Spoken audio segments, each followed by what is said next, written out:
For a moment, no talking, just coffee and a pipe. Take your time. This moment is yours.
A winter guest.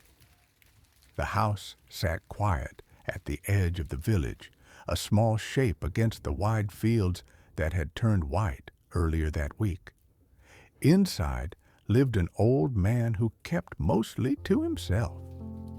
Years had passed since he had shared a meal with anyone or heard his name spoken in warm conversation. He filled his time with slow routines, a walk to the woodpile, a cup of coffee, a pipe in the evening. He often wondered if the world still remembered him or if he had simply drifted beyond the reach of others.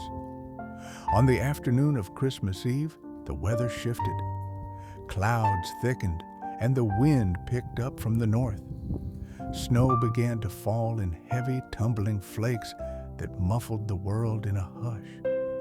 The old man watched from the window, the light from the fire behind him casting soft colors across the glass. He felt the familiar ache of the season settle on his shoulders. He had not planned anything special.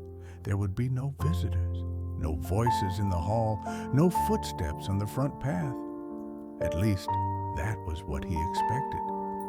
Night drew in quickly with the storm. The fire burned low, and the man settled into his old chair with his pipe. He filled it with a blend he saved for colder nights, a rich mixture that smelled faintly of winter spices and the woods beyond his home. The wind pressed against the windows, snow rattled on the roof. He was about to close his eyes when he heard it, a soft sound at the door.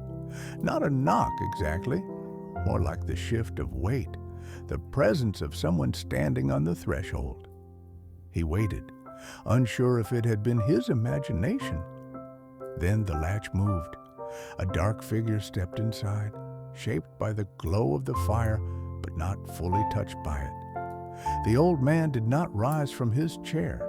He felt no fear, only curiosity, as if he had been expecting this visitor without knowing it. The figure took off its coat, heavy with snow, and sat in the second chair by the hearth.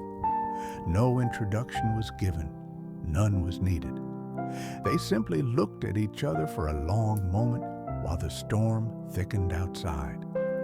The old man offered his pipe. The figure nodded and produced a small pouch of tobacco unlike anything the man had ever seen. It carried a scent that reminded him of distant winters, of paths he had walked long ago, of friends whose faces had become hazy in memory. They shared the blend, the smoke rising in gentle spirals that drifted toward the dim rafters. Silence settled between them, but it was a peaceful silence. When they spoke, it was without effort. The conversation moved slowly, like water through a frozen meadow. They talked about solitude and time, about the strange way seasons can slip by unnoticed when a person lives alone. The old man admitted that he sometimes felt invisible to the village. The figure listened with patient understanding. From time to time, the fire cracked softly, sending sparks into the dim air. Hours passed. The storm eased.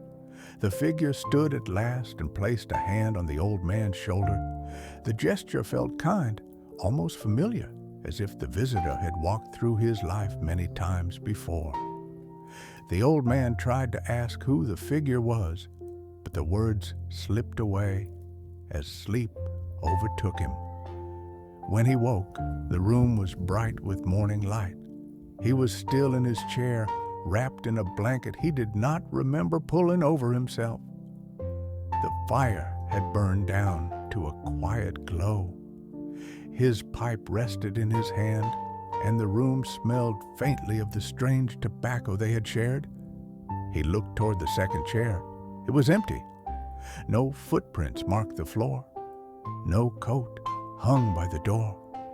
He wondered if the night had been nothing more than a dream. Then he heard it. Voices in the distance, laughter, the crunch of footsteps on fresh snow. He stepped outside, blinking in the brilliance of the morning. The entire world had turned white, clean and bright, the rooftops shining in the sun. A group of villagers approached from the path. Children ran ahead, calling his name with cheerful excitement. Behind them came the adults, waving and smiling. They invited him to the Christmas gathering in the village square, insisting he come with them. As he walked with them through the glistening snow, he felt lighter than he had in years. He glanced back once at his quiet house by the fields, half expecting to see the dark figure watching from the doorway. The house was still, smoke curling softly from the chimney into the bright morning light. Thank you all for being here this year. Wishing you a peaceful Christmas and a hopeful, warm start to 2026. Take your time. This moment is yours.